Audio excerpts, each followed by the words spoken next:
Good afternoon. My name is Brian O'Hara, B-R-I-A-N, O''H-A-R-A. I am the Minneapolis Police Chief. This has been a very difficult week for our community here in Minneapolis. As we continue to move along this difficult path of healing, I want the community to know that even in the face of evil, the Minneapolis Police Department and all of our law enforcement partners collectively stand together with you. We stand with our families that have been affected by this senseless violence, as well as with the parish community. We will continue to be here for all of you. The men and women of the Minneapolis Police Department who responded yesterday did not hesitate. At 8:27 a.m., 911 began to receive initial calls of shots being fired. By 8:31, a Minneapolis police officer in a regular uniform with no helmet, no SWAT gear, ran into the church and was met by a parishioner who directed him towards where the gunman had been.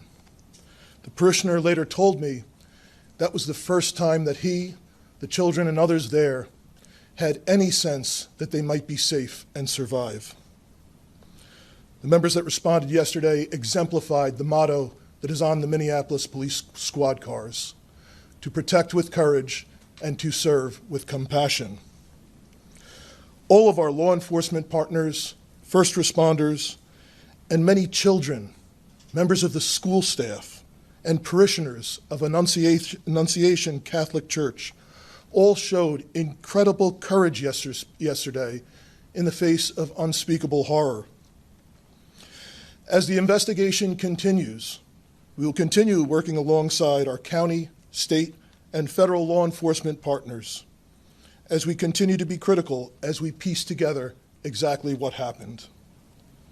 At this time, we have identified a total of 20 victims that had injuries resulting from gunfire, including the 8- and 10-year-old who were killed yesterday. 15 of the injured are children between the ages of 6 and 15. 3 of those injured are adults in their 80s. Those who remain hospitalized need all of our support as we continue to pray for a speedy recovery for all of our victims. During the processing of the scene at Annunciation Church yesterday, 3 shotgun shells were recovered, along with approximately 116 rifle rounds. 1 live round was recovered from a handgun that appears to have malfunctioned as the shooter attempted to use it and became stuck in the chamber. There were 4 search warrants that were executed yesterday. 1 at the church, the others were executed at residences believed to be associated with the shooter. One of those residences was in the city of Minneapolis, a second one was in Richfield, and a third one was in St. Louis Park, which are both bordering municipalities. Additional evidence was recovered as a result of these warrants. Literally hundreds of pieces of evidence have been recovered thus far, which include electronic devices that will be further searched and processed. It now becomes our job collectively with all of law enforcement to process that evidence. And so this investigation will continue, and we will follow all of the evidence to its logical conclusion. I am aware, however, that this may not ultimately provide the answers that our public is looking for. When something terrible happens, the public expects law enforcement to provide some explanation for what happened. But the reality is, this is an unthinkable, completely senseless act. Violence perpetrated against children worshiping at Mass. And no investigation, no evidence will ever be able to make sense of such an unthinkable tragedy. That being said, we will do our best to determine and identify a specific motive. What we have seen so far is this is an individual who, unfortunately, like so many other mass shooters that we have seen in this country too often and around the world, had some deranged fascination with previous mass shootings and very disturbing writings that demonstrate hatred towards many different individuals and different groups of people. And he fantasized about the plans of other mass shooters. Unfortunately, again, this has become all too common in our society. That being said, we know ultimately the purpose of the shooter's actions was to obtain notoriety for the shooter themselves. That being said, I have only said the name of this shooter once, and I'm asking members of the media to stop saying the shooter's name. That was the whole purpose of why he did this heinous act, to obtain that notoriety for themselves. As schools in our city are beginning to start this week and next, we are working with all of our law enforcement partners, county sheriffs, state troopers, and surrounding municipalities that are helping the city of Minneapolis as we step up police presence both in and around schools and around all of our houses of worship in the city. Many of our law enforcement partners are also supplementing patrols, and we could not be more grateful. This has truly been a collective effort in partnership with our community. We also must say that we will be forever in debt to all of the doctors, nurses, and paramedics who responded, who are caring for these victims in this incident. I cannot tell you how incredibly grateful we are for all of the love and support that has been pouring in from all around the country, both for the first responders who initially responded, entered that church, and dealt with the unthinkable, and for all of the victims and families that have received that love and support as well. The Minneapolis Police Department and our community have a long road ahead of us to heal, and we need everyone to continuing to show their support after the cameras once again leave this city. I'd like to invite up the Acting United States Attorney for the District of Minnesota, Joe Thompson.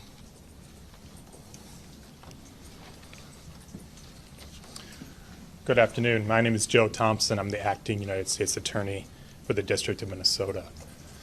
Yesterday, Minnesota was attacked. It was an attack, first and foremost, on our children and our families, an attack at a school and in a place of worship. It was also an attack on our city, our state, and our country. The U.S. Attorney's Office, the FBI, ATF, and other federal law enforcement are working with state and local partners to investigate this heinous act. Our investigation is twofold. First, we are seeking to confirm what we believe to be true, which is that the shooter acted alone and that no one else was involved, that the threat died with the shooter yesterday. We believe that to be true, but we'll leave no stone unturned to ensure the safety of our community. Second, we are investigating the motive, why and how this happened. The shooter left behind hundreds of pages of writings that describe the shooter's plan, writings that describe the shooter's mental state, and more than anything, writings that describe the shooter's hate, pure, indiscriminate hate. The shooter expressed hate towards almost every group imaginable. The shooter expressed hate towards Black people. The shooter expressed hate towards Mexican people. The shooter expressed hate towards Christian people. The shooter expressed hate towards Jewish people. In short, the shooter appeared to hate all of us. The shooter's heart was full of hate. There appears to be only one group that the shooter didn't hate, one group of people who the shooter admired. The group were the school shooters and mass murderers that are notorious in this country. The shooter idolized some of the most notorious school shooters and mass murderers in our country's history. I won't name them, just like I won't name the shooter. They don't deserve to have their names remembered. As I said, the shooter left behind hundreds of pages of writings. There is a lot to digest, and we'll know more in the coming days and weeks as we've had an opportunity to go through them. But reading them, one thing is clear. and it's going to be hard to hear, but it's important to the question of why this happened. More than anything, the shooter wanted to kill children, defenseless children. The shooter was obsessed with the idea of killing children. The shooter saw the attack as a way to target our most vulnerable among us while they were at their most vulnerable at school and at church. I won't dignify the shooter's words by repeating them. They are horrific and vile. But in short, the shooter wanted to watch children suffer. Yesterday was a tragedy for the city and our state. My heart goes out to the entire Annunciation community. Their loss is unimaginable. I want the state of Minnesota to know that when a tragedy like this occurs, we all stand together. Federal, state, and local law enforcement work together side by side. The FBI, the ATF, the BCA, Minneapolis Police Department, the Hennepin County Sheriff's Office, the Hennepin County Attorney's Office, including their victim advocates who have been working with the families yesterday and today. The list goes on. This has been a tough summer for Minnesota, but I take heart knowing that we all stand together in confronting this evil. Thank you. I'll turn it back to Chief O'Hara. We'll open it up for some questions and answer what we can. The FBI Director Kash Patel put out some details today, including that there was a threat against President Trump, that there were some messages such as Israel must fall and free Palestine, and that it is being investigated as a hate crime and there's evidence of a hate crime. Can you speak to what the FBI Director put out? I haven't talked to Director Patel, but certainly there's evidence of hate. As I mentioned, the shooter expressed hate towards many groups, including the Jewish community and including President Trump. So obviously, as in most cases where there's a mass shooting at a house of worship or a school, federal law enforcement will work with state and local law enforcement to investigate to make sure what happened. We know what happened and we prosecute as appropriate. I would just add to that, Matt, that there is no question in this case that this shooter intended to terrorize the children, the school members of the school community, the parishioners were inside of that church. So whatever label we want to put on it is regardless of the fact that it is very clear that this shooter had the intention to terrorize those innocent children. Sorry. One of the manifestos, I guess, mentions a belief that the shooter was under an FBI investigation. Is anyone able to say whether or not that's true, or whether this person showed up on any watch list or any federal radar at all? Yeah, we did a check of all of our holdings, the FBI holdings, and he was not in our holdings prior to this incident, so we didn't have anything on him at that time. Okay. And is there any kind of mental health diagnosis that anyone is aware of? There is no diagnosis that I'm aware of that I can share. I can tell you we are not aware of any state-ordered mental health commitments for this individual. Chief, could you talk about, we're hearing some new details come out about the moments inside the church. Yes. About the doors being locked and how that might have protected some kids. Could you talk to us about that? So the question was about the doors being locked at the church. Annunciation Church had a practice that once Mass began, they locked the doors of the church. This incident occurred shortly after the Mass was beginning. So there's no question that the fact that the doors were locked likely saved additional lives. At the same time, we also know that the shooter intended to barricade and did barricade the doors on the same side of the church where the shooting occurred. So what's particularly heinous and cowardly about this is these children were slaughtered by a shooter who could not see them. He was standing outside of the building, firing through very narrow church windows on the level where they would line up with the pews. And even ultimately, when he got to the rear of the church, was an entryway that's basically all glass, and fired out the window where a person could walk in, ultimately did not walk in.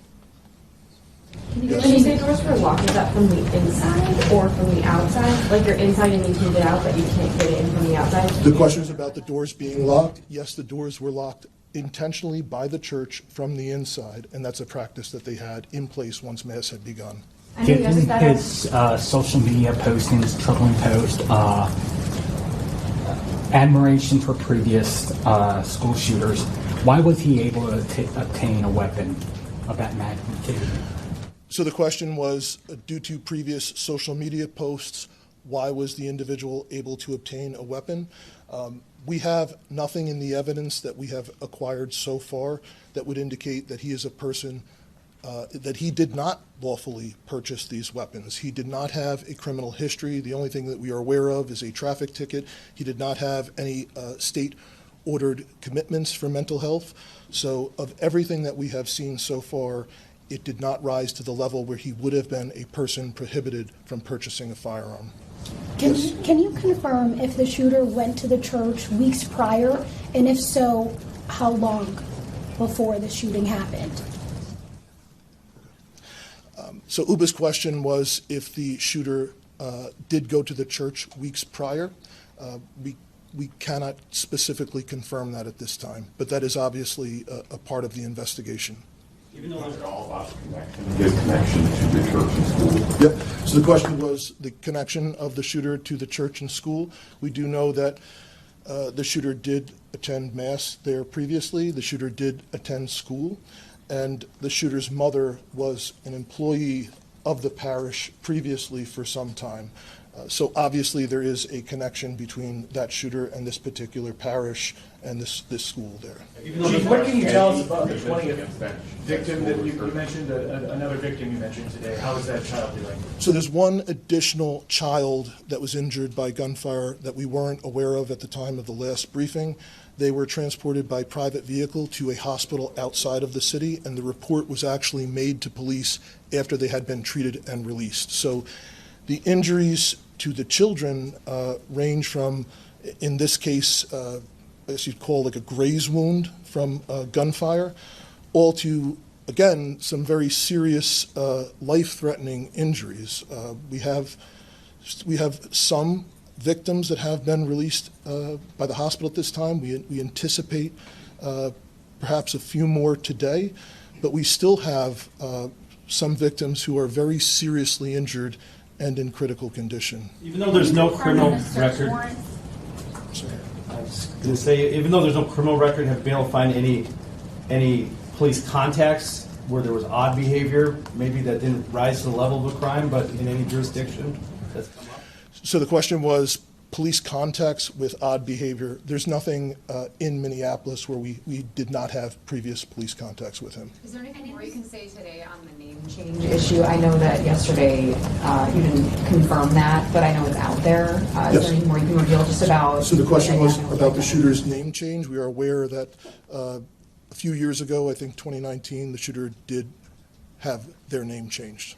We can confirm that, yes. I know Luke kind of asked it, and the FBI spokesperson talked about it too. Had any law enforcement you found made contact with the shooter's family previously to what happened yesterday? I can try. For everybody, I'm Drew Evans, Superintendent of the Minnesota Bureau of Criminal Apprehension. It depends on specifically what you're asking. We're aware of some reports in the past. We are gathering those reports now. There will be additional information that we'll be able to share down the line. But as the chief noted, and we think what is important in this and related to the question, this individual was not arrested for anything that would prohibit them from being able to purchase a firearm. There is not substantive police contact with this individual that would have raised concern to the level that would lead us to believe this sort of a situation would happen today.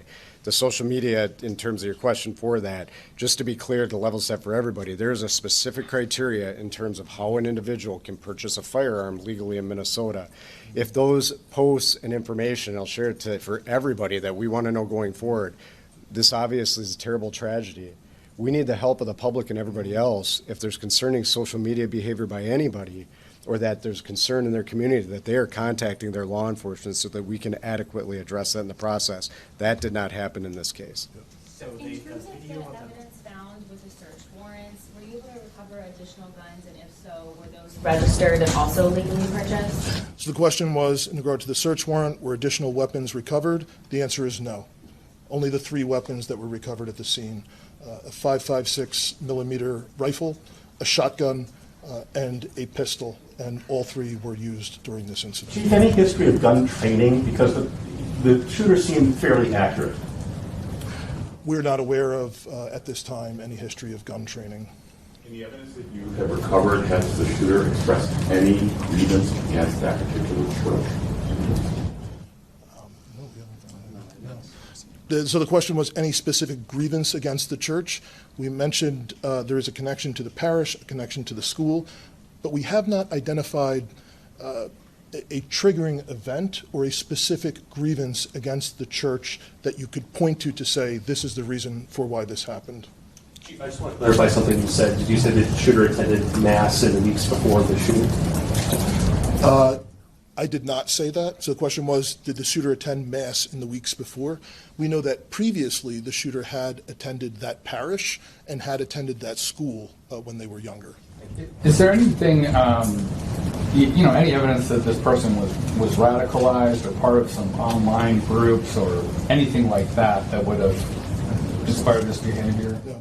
So the question was if the individual was radicalized, I guess, for a specific cause or a part of some online groups. And the answer is no, we have not found evidence of that, other than, again, just this fascination in general with many, many different previous mass shootings, mainly in this country, but also some from around the world. Chief, any evidence to indicate why this particular church, just to kind of follow up on what others asked, why this particular church was chosen as the target and not somewhere else? So Matt's question is the question, why this particular church? And other than the obvious, which we have said, the connection to being from that church, being from that school, mom having worked there, we have not found a specific trigger for why to target the children at this church. On that note, though, did the shooter seem aware that there was going to be this mass at this time, that the kids would be there at that time? So other than the obvious that they showed up and shot. Yeah. So the question was, did the shooter be aware? Was the shooter aware of this mass at this church? The answer would be yes. This was a daily mass, but this was special in that the children were attending to celebrate the first week of school, the beginning of a new school year. Chief, are you able to give us an update? I know we heard this from HCMC this morning on the injuries. Who's hospitalized, how many, severity, and you did mention that you expect some other kids to be released today. So the question was total number of victims who remain hospitalized. I do not have information that would have to come specifically from the individual hospitals. Again, I know that some victims have been released, and I believe HCMC mentioned at their press conference earlier that they anticipate a couple more may be released today. But I know both at HCMC as well as Children's Hospital that there remain patients who are in critical condition. Chief, you've had more than 24 hours to kind of go through this and kind of process this. Your thoughts on this as we kind of move forward and where we are right now? So the question was, over the last 24 hours, for my thoughts on where we are and moving forward. I think we had dozens of police officers that responded, that entered there. I shared a story that one parishioner had shared with me of the relief they had seeing an officer running in towards the danger. And I know from dozens of officers who did respond that ran into the church and saw the unthinkable with all of these children so seriously injured, and other children that had blood on them, from not because they were injured, but because of blood that was shared from other kids. And just how confusing it was for the officers, because no one knew if there was specifically just one shooter, if there were perhaps improvised devices that were there to go off. So I think the officers, and that were then joined by state troopers and county sheriff's deputies and all of federal law enforcement officers and others that responded very, very quickly, and I just think did an incredible job at trying to ensure that the threat was eliminated, there were no additional threats, but also trying to triage as quickly as possible and get the injured to the hospital. And I think EMS, all the first responders, did an amazing job. And I think going forward, we're going to learn countless stories about many children and the heroic acts that children there did, as well as staff members and other parishioners. So I know this is, incredibly horrific and just an unthinkable situation, but despite all of that, I think there's going to be countless lessons of bravery from young children all the way up to elders in our community. All right, we'll take one more, perhaps from somebody who's not yet had a chance. Chief, have you spoken? Is that you? I think I have, but have you not done one yet? Go ahead. Go ahead. Yeah. Have you guys spoken with the shooter's parents, and have they said anything about past mental health history? And do you guys, as law enforcement, believe there might have been any red flags that might have been missed? So the question was, have we spoken to the shooter's parents, and if there were any red flags that may have been missed? I know there were dozens of interviews that have been conducted with relatives, friends, associates of the shooter, as well as people, obviously individuals, witnesses that were present at the scene yesterday. I know we have not been successful in talking to the shooter's mother yet at this time, but there continue to be efforts made to get that done. So you not talked to the father? I cannot confirm that. I don't know. There's been. You have. Okay. Did he live alone, or did he live with his father? Well, the question was, did he live alone or live with his father? There's 3 residences that are associated with this individual. I can't verify right now which residence he was staying at immediately prior to the shooting, but that's obviously something that will come out with the investigation as it continues. Just out of curiosity, what was your question? Can you say how long the shooter attended the school for, like what grades? Yeah. So the question was, how long did the shooter attend? There's no high school there. So. Okay. But I don't know the period of time exactly. Is there surveillance video available? Not that we want to see it, but that you can review to know like how long he was shooting and how he snuck up and stuff like that. So the question was, is there surveillance video? And the answer is yes, there's surveillance video at the church. That's how we know for sure he did not enter and did not fire at all from inside the church. And do you know how long the shooting took place? We will know that for sure. The question was, how long did the shooting take place? So the first call to 911 was... I just mean like the shots being fired for how many seconds or minutes? Yeah. Yes, we will be able to figure that out. We will be able to pinpoint that. Thanks Yes. so much for your time today. You're quite hot. Thank you, Chief. We got a lot more yet to get done today. So I appreciate, again, your partnership in helping us get these messages out. Thank you.